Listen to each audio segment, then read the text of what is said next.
Que dire alors de cette cérémonie orchestrée ici même quelques mois avant notre venue par le pasteur Rob? Un rite qui n'a pas changé depuis la création du clan il y a plus d'un siècle.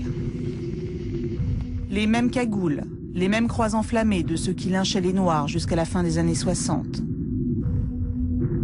Une violence démentie aujourd'hui par le pasteur Rob, mais qui a laissé de profondes cicatrices au sein de la communauté noire américaine.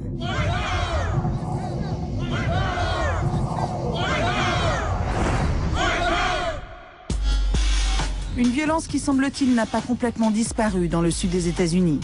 Un fait divers a retenu notre attention. Un crime raciste se serait déroulé dans la ville de Paris, au Texas. Une ville où la ségrégation est toujours bel et bien présente. D'un côté, la partie blanche et riche de la ville. De l'autre, la partie noire et pauvre.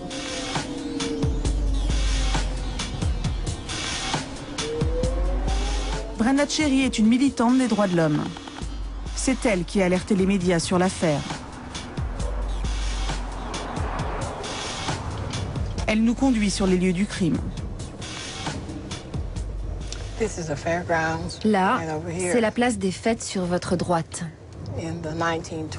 Dans les années 20, c'était là qu'on lynchait les Noirs. Il y a même eu 2 frères qui ont été brûlés vifs ici. Et vous savez, plusieurs personnes encore en vie se souviennent de cela. Ils étaient enfants quand c'est arrivé. Pour eux, cette place représente l'horreur. Le 16 septembre 2008, Brandon McClelland, un jeune homme noir de 24 ans, est retrouvé mort sur cette route. Les assassins, Shannon Finlay et Charles Crossley. Au volant d'une camionnette, ils auraient traîné leur victime sur plusieurs mètres avant de s'enfuir. L'affaire fait les gros titres de la presse américaine. Le meurtre rappelle les lynchages commis aux pires heures de la ségrégation. Ici, il y avait un mémorial. C'est pour ça qu'on a mis les fleurs. Je suis surprise qu'elle soit toujours là. C'est ici qu'on a retrouvé sa tête. Il était grand, donc ses pieds arrivaient là.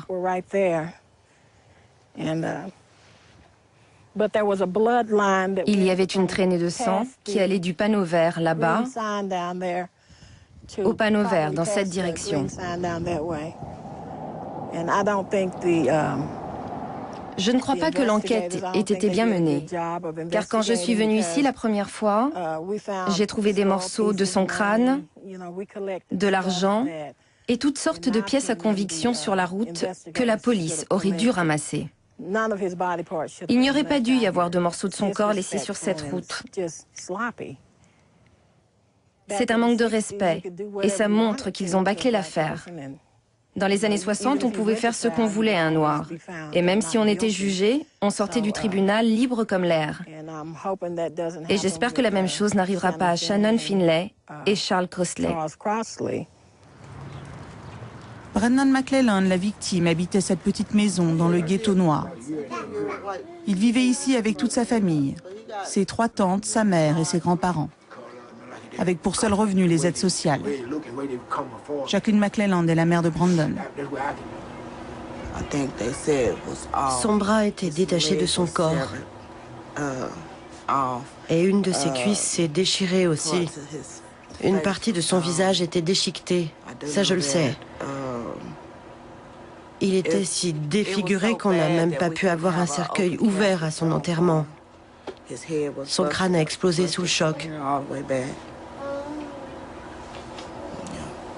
Présent le même jour sur les lieux, James McKinley, un journaliste du New York Times, le quotidien de référence aux États-Unis.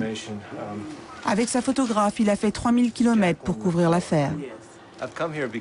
Je suis venu ici parce que ce pays vient juste d'élire le premier président afro-américain de son histoire. Et nous trouvons intéressant que simultanément, il y ait toujours des endroits en Amérique où ce genre de crime raciste déchaîne une telle animosité entre noirs et blancs. Les extrémistes seront toujours là. J'espère juste que personne n'essaiera de tuer Barack. Vous croyez que c'est quelque chose qui pourrait arriver? Je suis quasiment certain que cela arrivera. Une menace bien réelle, mais tellement difficile à cerner. qui, parmi les groupes extrémistes, constitue le plus grand danger pour la sécurité du président. Jusque-là, les tentatives d'attentat ont toujours été le fait d'individus isolés. Mais tous ont un point commun. À un moment de leur vie, ils ont appartenu à des mouvements extrémistes. 2 mois après notre première venue, nous retournons à Harrison, au quartier général du Ku Klux Klan. Ce jour-là, la famille du pasteur Rob reçoit. C'est la conférence annuelle du mouvement. Ravi de faire votre connaissance. Depuis combien de temps êtes-vous à Harrison? Depuis janvier. Ça vous plaît? Oui, il y a 1400 églises à Harrison, mais je n'en ai trouvé aucune avec laquelle m'identifier à part la vôtre. Elles sont toutes rentrées dans la mode New Age et prônent la réconciliation raciale. Ici, c'est quand même un des seuls endroits dans le pays où la population est à majorité blanche, et ça, c'est appréciable. Chacun chez soi et Dieu pour tous. Pour attirer le plus grand nombre de militants, le clan mise tout sur la foi. Et quand Rachel prend la parole, c'est pour se lancer dans un prêche mystique. Avant le sermon, elle demande aux fidèles d'allumer une bougie et de couper une mèche de leurs cheveux. Tout le monde ferme les yeux. Fermez les yeux et imaginez que vous êtes une personne blanche qui est fière de sa race et qui aime Jésus. Maintenant, prenez la mèche de cheveux et brûlez-la. Mettez-la sous votre nez et sentez l'odeur de vos enfants en train de brûler en pleine rue. Est-ce que vous imaginez être obligé de sentir les cheveux de vos enfants en train de brûler seulement parce que vous êtes fiers d'être blanc? J'ai une question. Que feriez-vous pour Jésus? Est-ce que vous êtes prêt à vous relever et à assumer votre couleur de peau? Ouvrez les yeux, ne renoncez jamais. Parce que nous aimons notre Père Jésus-Christ et nos frères et sœurs blancs. Fierté blanche. White power. Parce que je suis fière d'être une fille de Jésus-Christ et d'avoir pour mission d'être blanche et fière.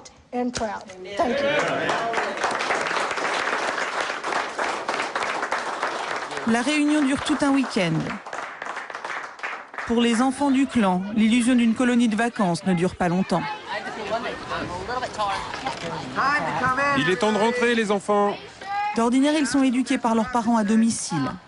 Aujourd'hui, le lavage de cerveau continue avec un militant du clan qui s'improvise maître d'école.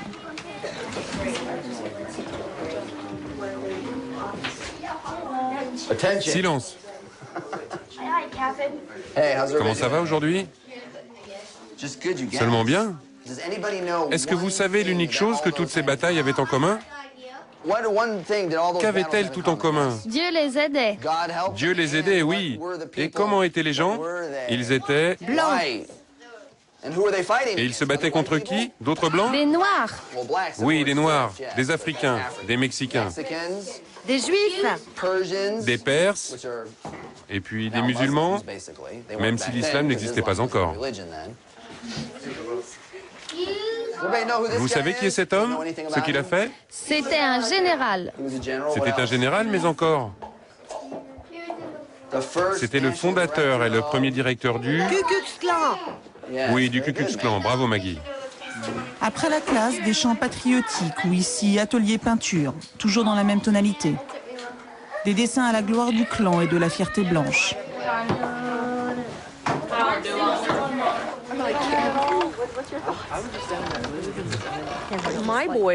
Si mon fils se battait contre nos idées et ne voulait pas porter cet uniforme, je ne le forcerais pas. Mais il ne peut pas changer le fait qu'il soit blanc. Il ne peut pas changer qui il est.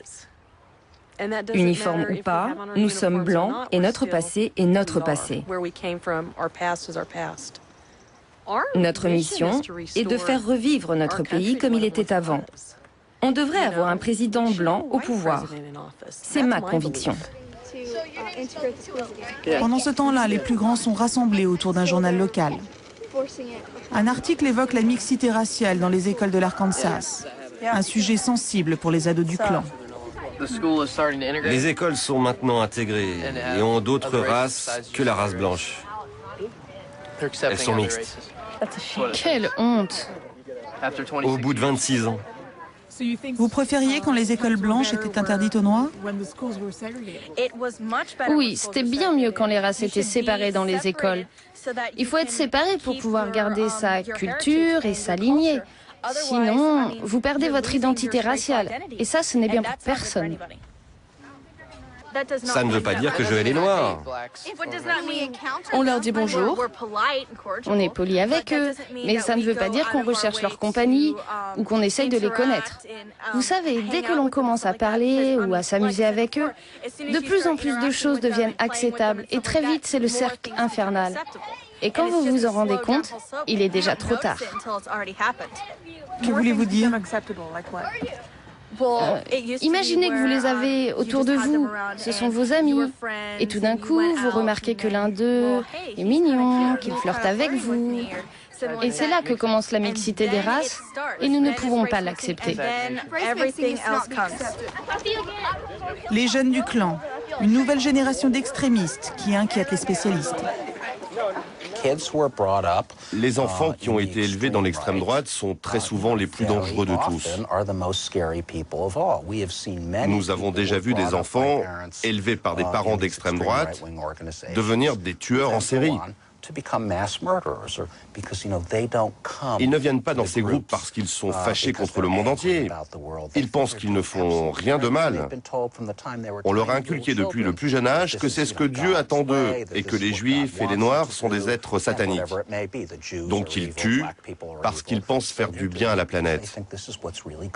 Ils pensent que Dieu est de leur côté. Et des meurtres commis par des jeunes programmés par la haine raciale. Paris, Texas semble bien en être la dernière illustration. Ici, depuis le meurtre de Brandon McClellan, les tensions sont palpables. Alors pour limiter le repli communautaire, une réunion de réconciliation est organisée dans la salle des fêtes.